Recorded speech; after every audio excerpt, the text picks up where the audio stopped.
حضرت عبداللہ بن عمر رضی اللہ عنہما سے مروی ہے، انہوں نے فرمایا کہ حضور نبی اکرم صلی اللہ علیہ وسلم صبح اور شام کو ان کلمات کا کبھی ناغہ نہیں فرماتے تھے۔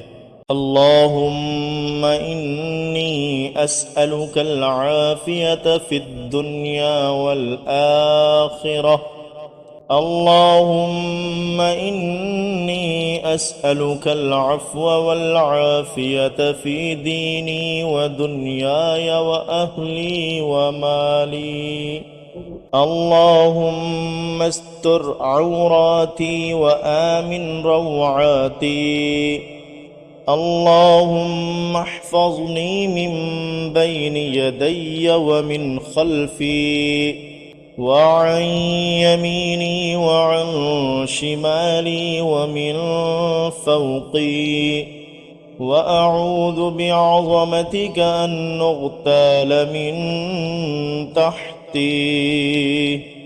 اے اللہ، میں تجھ سے دنیا و آخرت میں سلامتی مانگتا ہوں۔ اے اللہ، میں تجھ سے اپنے دین، اپنی دنیا، اپنے گھر والوں اور اپنے مال میں خیر و عافیت اور سلامتی کا سوال کرتا ہوں۔ اے اللہ، میری پردہ پوشی فرما، میری شرم گاہوں کو چھپا اور میرے دل کو اطمینان بخش دے۔ اے اللہ، میرے آگے، میرے پیچھے، میرے دائیں، میرے بائیں اور میرے اوپر کی جانب سے میری حفاظت فرما، اور میں نیچے زمین میں دھنس جانے سے تیری عظمت کی پناہ لیتا ہوں۔